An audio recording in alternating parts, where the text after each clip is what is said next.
It's like it's crazy how different it is. I guess we should talk about it. Yeah, Oh what? yeah. What are Uh, you doing? What is this? Unless you want to capture it, go ahead. I think I'm capturing it. I think, I gotta get that one. Um, Testing, microphones, blah, blah, blah. I don't know how I'm gonna get, how's this gonna look? I guess I want to get my video as well. Or I guess it doesn't matter. Um, no, it doesn't matter. Um, yeah, so I just wanted to do I just wanted to do some promo for it. What is it? It's coming up in like a month pretty much. Yeah, So almost exactly. and then you and Logan, I guess, are pretty much co-organizing it for the most part. Yeah, Logan is the major effort behind it. I'm kind of the consigliere, the advisor. Um, I did a lot last time. The first one I had very little to do with. Um, and yeah, what I could tell you the story of this thing, or how do you want me to? I guess I wanted to know what was the experience you had on the first one? Like just The what first one was amazing. It was obviously ad hoc, kind of thrown together last minute, and I'd never met anybody else who had read the beginning of Infinity and actually thought it was anywhere as near as important as I think it is. And had talked to these people on Twitter, obviously yourself included, and just kind of drove down to Philly, and it was amazing to meet these people in person. And um, I mean, that was alone was worth it. And then what do you do when you meet up? Well, obviously you could have all sorts of different activities, but it's fitting that people would talk about the relevant philosophy. The downside of the first one was that it was, there were a lot of people that were had other interests, and the accommodations were kind of cramped, and it was hard to have just like a free conversation because you were kind of stuck in that one small spot. Yeah, yeah, this Um, was for but context, this was in Logan's living room. in his living room in his small condo home. Um, but the thing I took away with that coming home, I was like, wow, like there is nobody. Like the number of people who take this stuff seriously is extraordinarily small. Yeah. Like it really is tiny. I mean, it's so tiny. And you look at who came, right? You were in Texas, I think, at the time, Detroit. California. No, you were West Coast. Yeah, you were Yeah. in California. Carlos came from Texas. Um, Tom came from the UK. Luli also. So there are people from all across the planet coming to this thing, and there was still only a small handful of us. Yeah. So, Yeah, really in one hand, I was like, boy, I hadn't thought yeah, about it in a minute. It's crazy to see how because that was what year was that? that was 2021. Yeah, wow. Yeah, it was like just coming after the pandemic too. So it was a little weird that everyone was traveling still. Uh, but yeah, then the next one we took like a year and a half to organize the Yeah, next one, and then uh, yeah. I don't know why it took so long. I figured that was the first one was just kind of a one and done. yeah, Logan wanted to make it a regular thing, and so the second one, I was like, well, look, we need a space. yeah, Um, we got to find a space. So we got this space, and it's like a VFW. It's like a community center. It's not a conference, typical conference space, which is usually like an event space at a big hotel or some kind of designated conference space. This was like a place for after school programs, like a YMCA it almost with felt a like a back room. Masonic lodge or something, like Yeah, like a meeting of the minds of like lunar society get together. right. Yeah, it's very so it's basically technically it's an unconference. Yeah, Um, that's what I would call it. I've been Like it's to. Do you know Interintellect? I've seen the thing, yeah. I've been like they're like salons. Uh, Yeah, so they're pretty informal. Uh, people are drinking beer. Usually right. the Bay Area rationalist types are there. Uh, and then we had that. We had because one of the things about the Rat Fest is it's Rationality Festival. It's not Critical Rational Festival. It's trying to be somewhat inclusive to other strains of philosophy, and it's cool to see a little bit of the butting of the heads at this place. It's not, uh, oh, you've drank the Kool-Aid. How's it going? Uh, uh, it's a little bit more like, yeah, come learn and come connect. Yeah, that's funny. I thought it was Crit Rat. Like anybody can come, but I remember because last year Logan posted on Less Wrong to invite that yeah. crowd, and I was like, that Oh, is we should do weird. that again. Uh, but I think it's an interesting stance because I think Logan has this philosophy of like you know he's very free market guy and he wants to uh, put forward these ideas to people who haven't heard them as well. It's not just to uh, you know deepen everyone's connections, but broaden them as well. Yeah, yeah. Although I really can't imagine anybody being convinced, but I guess that's not the point. Um, but yeah, he should. I should ask him if he posted on Less Wrong again. He definitely should. Yeah, Um, but I'd say that it really wasn't a salon because they were like scheduled talks, like yeah, prepared talks, and it was a very packed schedule. And my favorite thing about it is that there's no introductions. Like each person just comes up and says their thing, and there's almost no like, here's who I am and what I'm interested in and what my background is and all that kind of stuff. It's like it's so Popperian because it's like none of that really matters. Like that's yeah, cool, yeah, but like just what are the ideas? And it was just all. I mean, there was no even introduction to like what the like an event like that has a whole like welcome everybody, yeah, and this is our second annual and this is what we're trying to. There's just none. It's just purely like doors open, first person start giving their talk, and then it's just like you figure it out. Like you're here because you know what the deal is, and no one's kind of like wandering in, and that's what was so amazing to me is that there was no. It's so pure because there's no alternative, extraneous reason to be there. Like an academic conference, you go to kind of like network to put this on your resume. I gave this talk. I presented my paper. I presented my poster. Um, your university pays for it, or somebody else yeah, funds it. You're showing that you're participating in, right? You're doing all these extra things that are not about the ideas. yeah, And this is like it's the most stripped down, like one of the most stripped down intellectual experiences ever. yeah. Um, and Let's talk and about some and of then the people just talks. left too, What and then we're done. what were your from the first talk or the first conference to the last one last year? Uh, what are your highlight talks? What do you other than your talks, which we can get to? Uh, Yeah. what do you? I think I don't know. I remember the Maymans were amazing.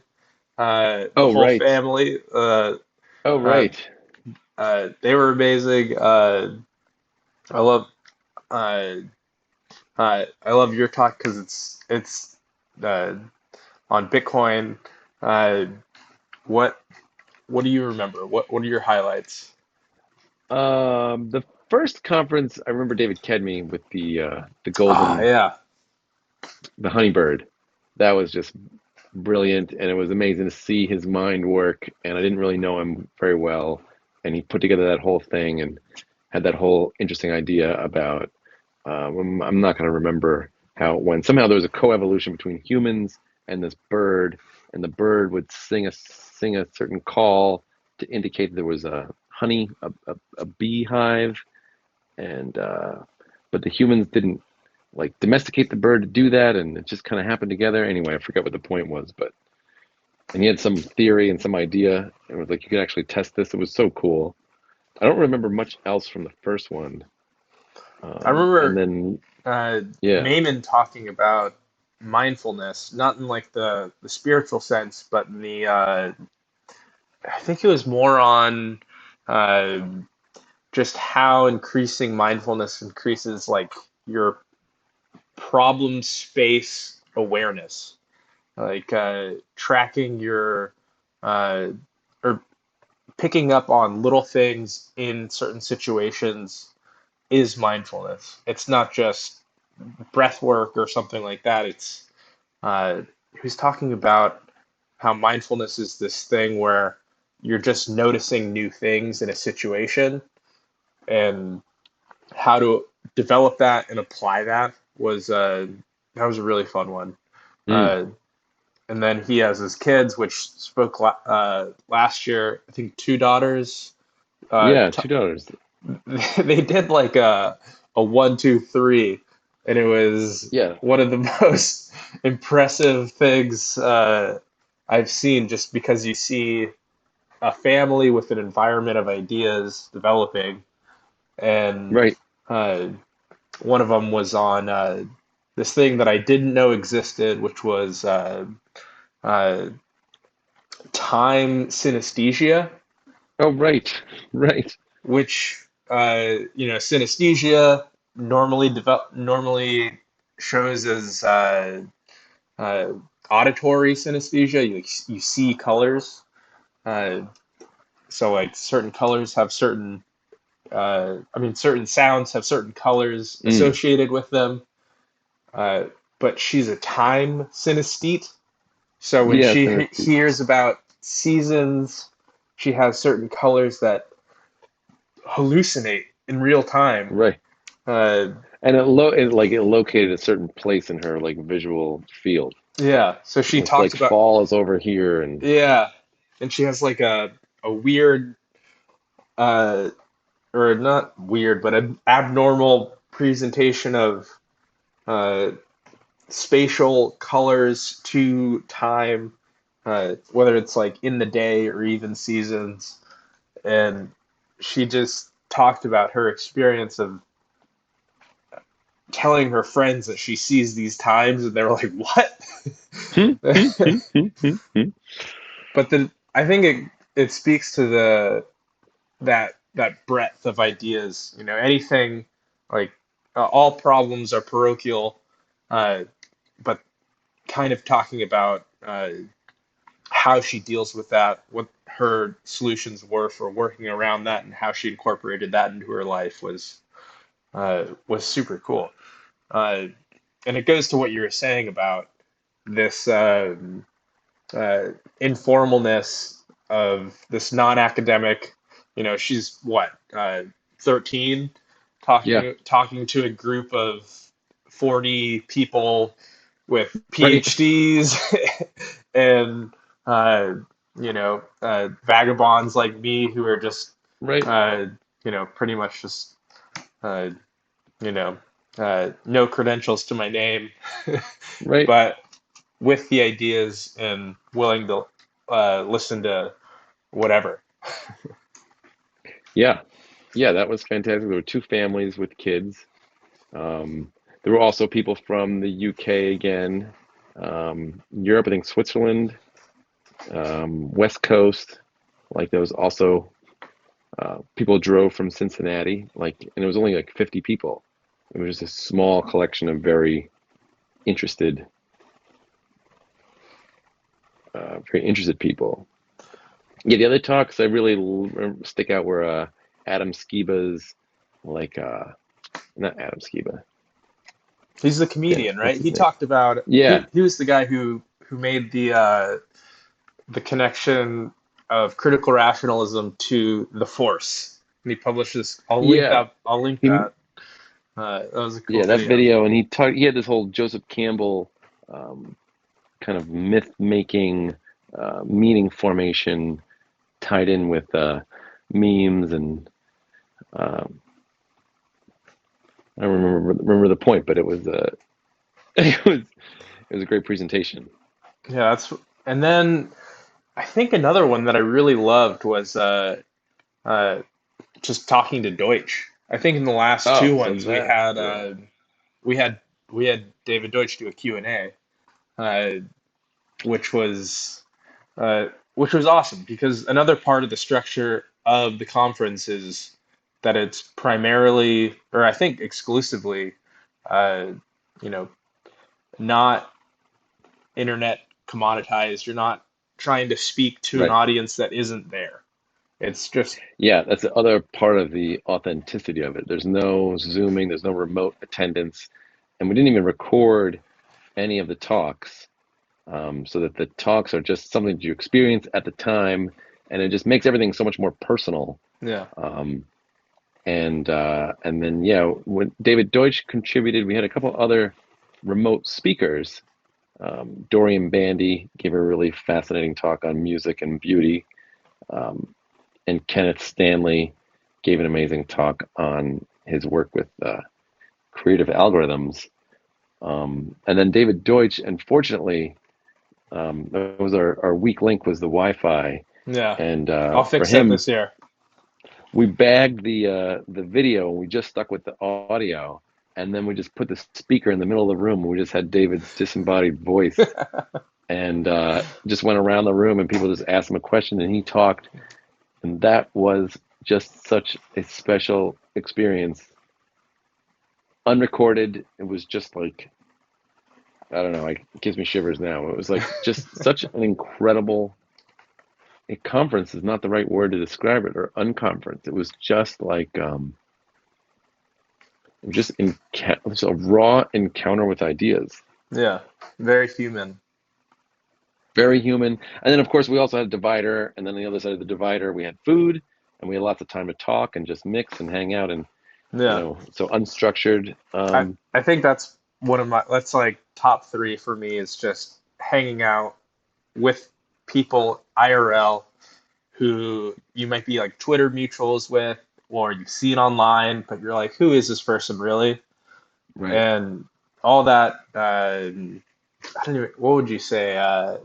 All that, I guess, informalness, all that just humanness of just knowing that this person or how this person interacts real time. It's just vibes, I Yeah. guess, and just making Yeah. connections. I think the first time I remember, meeting Tom, Carlos, you, Yeah. Logan.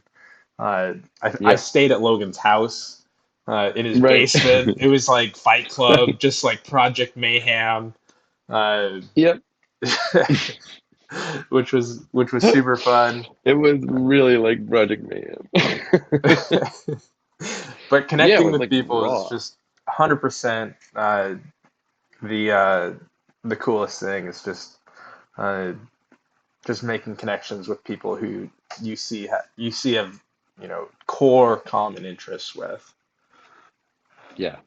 Yeah, it is especially because we interact so much on Twitter and like this.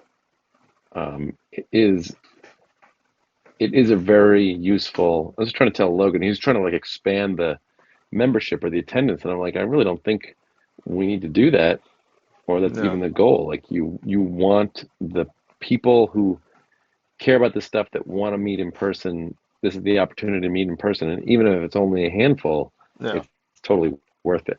And I think the genesis of meeting IRL with other critical rationalists and people who are into Popper or Deutsch, uh, it it really shouldn't be the one you could have I think Amaro and Dirk, they put one on after in Europe, uh, just Yeah, very very small, uh, but I think that's how the thing grows. It'd be just as a segue to yours, it's like you get this decentralizing force of knowledge once it's out in the environment, competing against other ideas. And uh, I think since the last one, uh, Naval Ravikant has gotten involved with David's work and has started to promote it. And I feel like this thing is uh, you're always at the beginning of infinity, but it's really Yeah, starting to gain traction. very close to the beginning.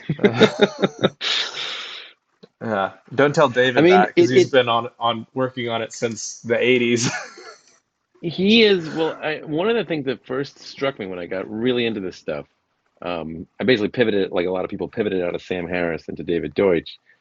And it was like, why doesn't he, like Sam Harris, Jordan Peterson, other thought leaders are trying to convince you of why their ideas are so important, or they spend some time selling the ideas, um, like trying to flag and signal people and draw them in, whereas Deutsch pretty much does none of that. He writes the book, he answers questions, but he's not out there like trying to shake the tree. Yeah, Um, I right, think he's not he's creating his own podcast and like Sam Harris and like trying to bring people in and explain how the world works, or the effective altruists are trying to get people to see the world differently. yeah, And Deutsch is not trying, and it's really the same with pretty much everybody uh, who shows up to these things. It's not they're just like describing it the way it is and letting the ideas sell themselves. And that seemed to me at the beginning to be a crazy strategy. But now I'm really appreciating how it's like it will, like if these ideas are true, they're going to gain their own, like the momentum that they will build in that way will be so strong that you could really get this kind of rush, it feels yeah, like. yeah. It's way Or more maybe sorry, it's organic. the authenticity of it is an important part of it. Yeah, yeah. It's super organic in the sense that it's grassroots growing of ideas, not top down, authoritative feeling that you'd get from There's no sponsors here. There's no. Uh, it's very community driven. Yeah. Yeah, and there's no like I mean, there's no need to try to appeal to people who aren't. It's kind of like only appeals to the people who are already sold. No. It's like if you're sold, great. If you're not sold, you know, we're happy to we're happy to pitch it to you, but like we're not trying to reach out and grab people's attention and say, listen, We did go to the where was it? There was a rationalist society like a day before last year's event, and a handful of crit rats went, hmm, and uh, we had some very, I don't know, heated, passionate, more so, uh, debates with people on epistemology and philosophy of science, and uh, I think I got stuck into a, hmm, a, a pretty impassioned debate on uh, uh, against Bayesianism and induction with a guy for probably hour and a half. But it's all in jest, It's uh, these uh, because we know we're wrong. Even we know critical rationalist itself is fallible. Uh, uh, no one person, really has to make the case. Uh, the ideas do speak for themselves, and I think you know going last year and being at the event, talking with people who just like, oh, I just heard this book. I read it right. once and saw this event on Facebook or something, and thought I'd come. So, uh, and then you see those people coming away after the whole conference, talking to a bunch of people, seeing it presented or talked about in uh, a bunch of different ways. Uh, it really humanizes the thing, and uh, the ideas that you come away with on the talk are just way more fleshed out, because when you read something like Fabric of Reality or uh, or the beginning of Infinity, it feels so alien. Uh, these ideas are talked about in such simple language. He really uh, Oh yeah, undersells the ideas. exactly. But when you see how transformative they are, you really get a sense of, I think Brett Hall talks about like you're getting a whole worldview, not just a thesis on So some that is specialized thing. yeah, yeah. The whole worldview, and I said the meeting up, like meeting you, I was like, wow. I obviously didn't know from Twitter and whatnot, and I met you in person, and like, holy crow, like Jesse gets the whole thing. I don't even quite think I recognize that it's a whole worldview at that point. And the same thing with Tom. And then you see like, oh wow, you, Tom, Logan, obviously Carlos. I don't want to go through a list of names and everything, but you see this like group of people that totally see it from the whole nut basically. And on one hand, you would worry that we are cultists who have drank the Kool-Aid, but uh, on the other hand, it is a worldview, and and it works.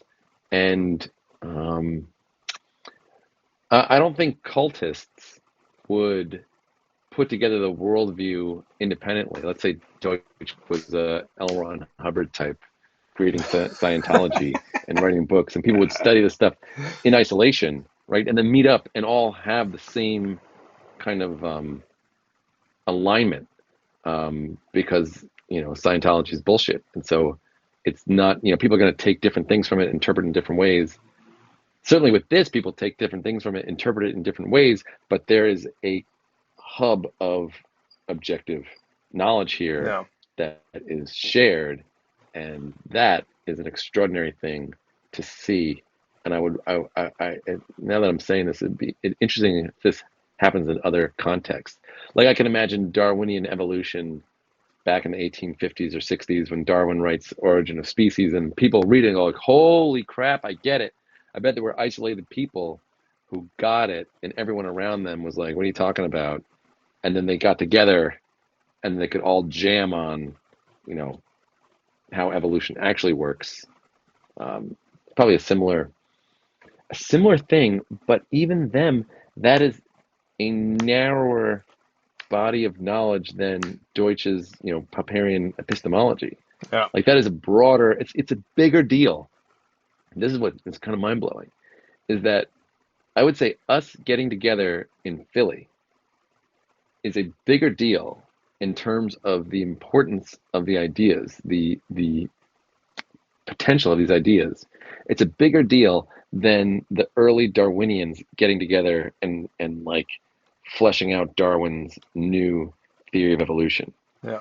Like obviously that was a huge, huge world historic thing that was happening. And I would say the content of these ideas is even bigger and broader and has even deeper implications. Yeah. And it's crazy. It sounds egotistical, but I don't think it's grandiose. I think it's true. No, it's because, you just have to understand the fundamentals about the fabric of reality and how that uh, theory of everything uh, is incorporating, You got you strands got to of evolution, of physics, of epistemology, and evolution itself. Yeah, but I'd say this. I mean, I love how Deutsch uses the word seriously so often. And it's not that you just have to understand these ideas. I think a lot of people do understand them. It's about taking them seriously. Yeah. And there's just something different about that. And it's kind of rare that Yeah, it's rare because I think the fallibilist thing, like commenting on the cultist aspect of it. Like I've been to EA Global, the Effective Altruist me too. big meeting, and you see people uh, looking for an identity or a movement, and uh, you don't get that here. It's way more about the ideas and uh, people don't give a shit about status, and I think that Yeah, that feeds into uh, the anti-authoritative epistemology, uh, it's amazing. and it Nothing about virtue. It's another one comparing it to effective altruists. That virtue is such a huge part of what they do, and that was very appealing to me when I discovered that whole um, worldview. And you kind of see the corrosiveness of virtue and how freeing it is to be, and the authoritarianness of virtue. And here, it's not like we're a bunch of you know, evil people by any means, but just virtue doesn't have any currency as in terms of status. yeah, because the values themselves are just ideas that are fallible and can be wrong, and they're just explanations of It's what just it. choices you can make, not you And if you wrap should. virtue around them, you're shielding them um, from some criticism.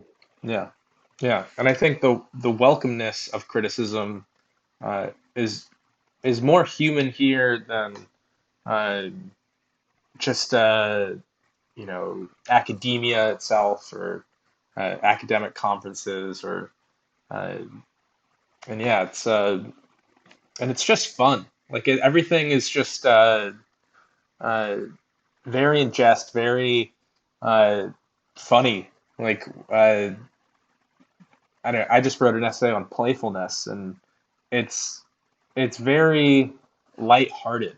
Like these things, uh, uh, you Yeah, could you could feel so attacked, you know, in other right. contexts of like, oh, you're questioning that? Why? Like that should be taken for granted or in some way, and uh,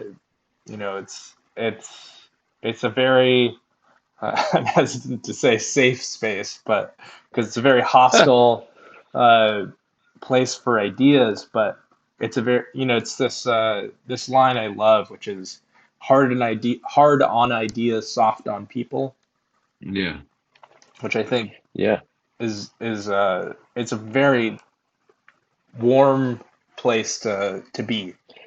That is what's so also so interesting about the seriousness. Like seriousness suggests kind of coldness Yeah, and rigor, but it's also fun. And you could be seriously committed to fun.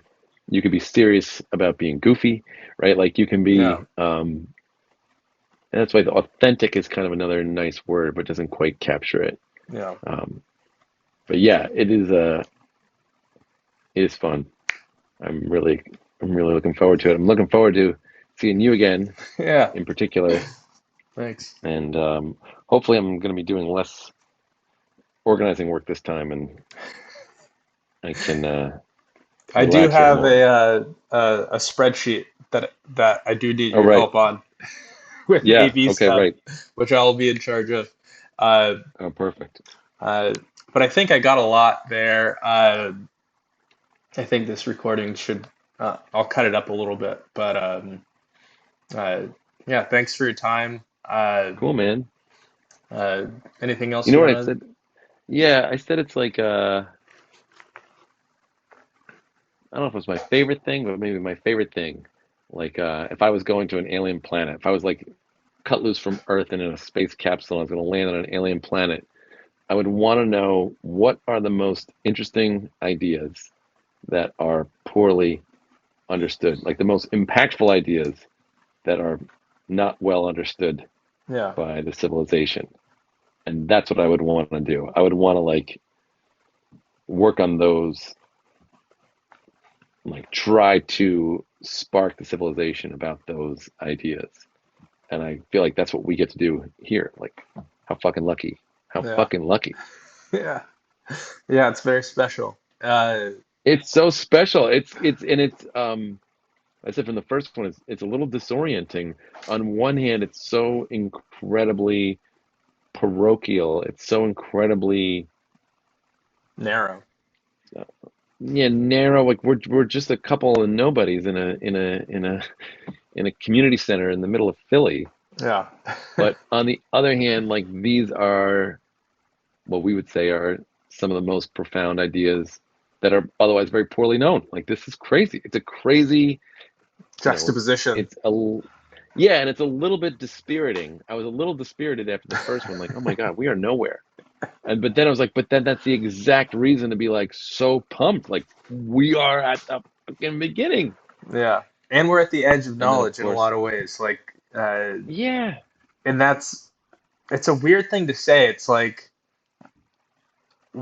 I've been studying this stuff for like since 2013 or something, uh, and you see the evolution of it primarily online and not in a lot of real spaces, and uh, it make scarce value comes from scarcity, uh, and yeah, you see how scarce these ideas are, and uh, you get to have a lot of autonomy. Like I've been in a lot of startups, and uh, you see the leverage that you could have on the world with startups, and uh, this project of organizing events and uh, trying to get people connected is it's an incredibly valuable project to be a part You're here. of. Right on, Aaron. All right, Jesse, this is great. All right, I'll let you go. Have a good day. I'll see you Have a good day, in a man. month.